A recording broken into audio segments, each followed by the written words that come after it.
I'm dreaming of a brown. It's going to be a brown Christmas. I'm in the South.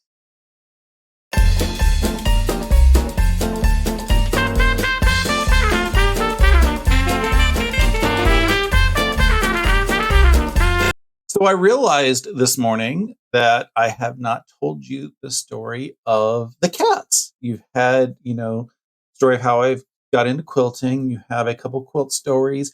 You even got the story of Riley, but the only ones that are left in the house are the cats that you haven't gotten a story of. So here we go. It started, I think it's almost 12 years ago now. It was in late March, early April, probably early April. My chiropractor had found a handful of kitties abandoned in a bucket by her neighbor's garage. Uh, that's the story, and I'm sticking to it. Uh, I went to see her to get adjusted, and she decided to pile the whole lot of the kitties on me. And I'm like, lady, I'm allergic.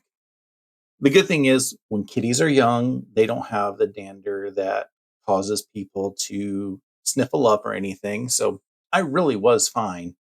But she was trying to find homes for the kitties, and she said I should take one home. I said, look, I'm allergic. And two, I got a puppy dog. I don't know how Bradley would appreciate it. And then she goes, no, you don't need just one. It would get bored. You need two. And I'm like, I really don't, because allergic. And she told me that supposedly science says if you get a kitten when they are tiny, then as they start to develop the dander, you become unallergic to that kitty. It's kind of, I guess, how the allergy injections work, because the allergy injections, they start you with a little bit of the allergen, and slowly over the few, whatever the period is, I think it was 2 years that I took them, 3 years to get built up to the final dose. It ends up getting your immune system to not react. So if you start with a small and then slowly build it up, when you get a kitten, they start out small dander, and then they slowly build up as they mature. And I'm like, well, I can't see them just staying homeless. So I said that I would take a pair home, and if Bradley okayed it, and if they didn't, cause all kinds of problems with me starting to swell up immediately, then I would think about it. So I take them home, and they stayed out in my truck for a second while I sent Bradley outside to go potty.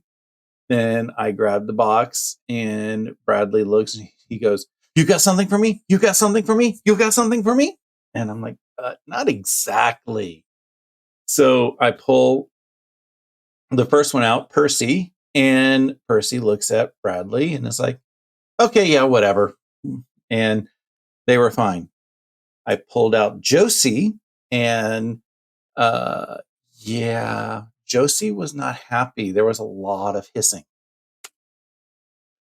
I take them to the doctor's office just to get them checked out, because I know that there was going to be medical issues, because cats are basically born with issues that they need to be resolved.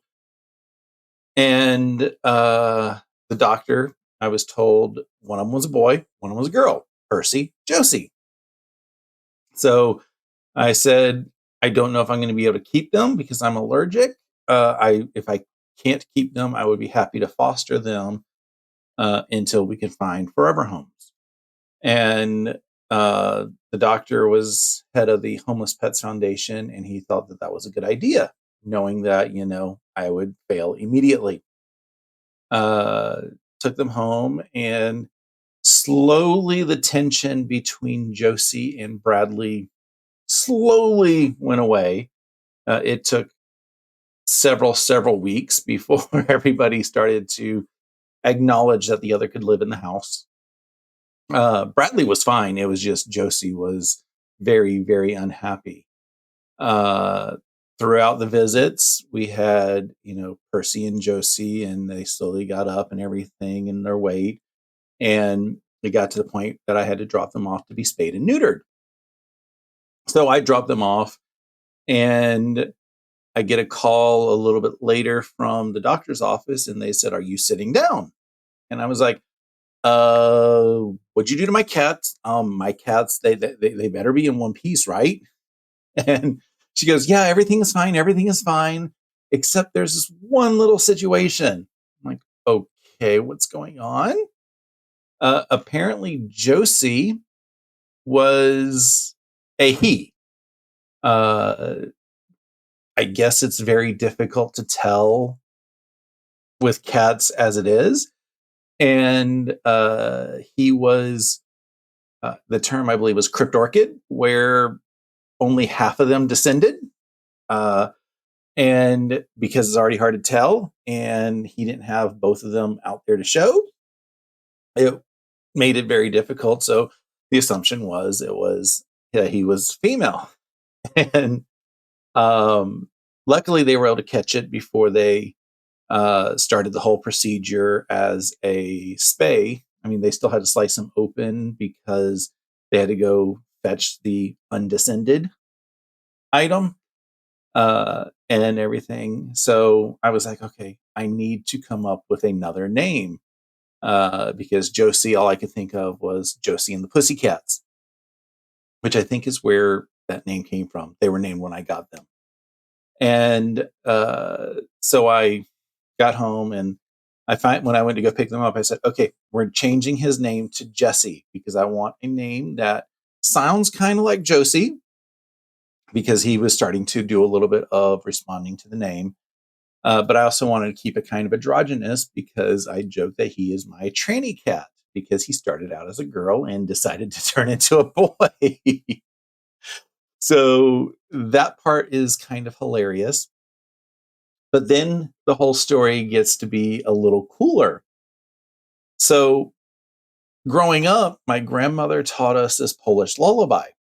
And I would ask her what the lyrics mean, and she would just say "Rockabye Kitty." And I was like, no, I want to know literally what they mean. And she would never answer. I don't know whether her Polish wasn't fluent enough for some of the translations, or whether she just couldn't come up with the close enough terms, or what it is. Because I know translating from one language to another gets to be very difficult, especially with a song. So I was just like, okay, yeah, whatever. She passed away, and it was shortly after she passed away that one of my coworkers, who is from Poland, he called me up and said, "Hey, can you help me with something?" And I said, "Only if you help me with something." And he goes, "Okay." So he comes over, I fix whatever he needed or resolve whatever he had issues with. And uh, afterwards, I said, "Okay, here's what I want you to help me with. I want you to help me translate the song."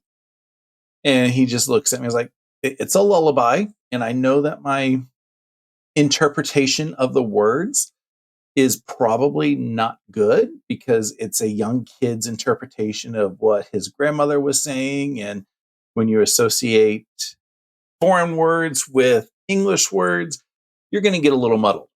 And he's just looking at me and like, okay. So I tell him the lyrics, and I apologize for anybody who speaks Polish because my lyrics are going to be extremely muddled when I tell you.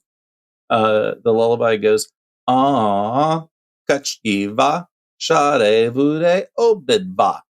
Again, I know it's completely marked.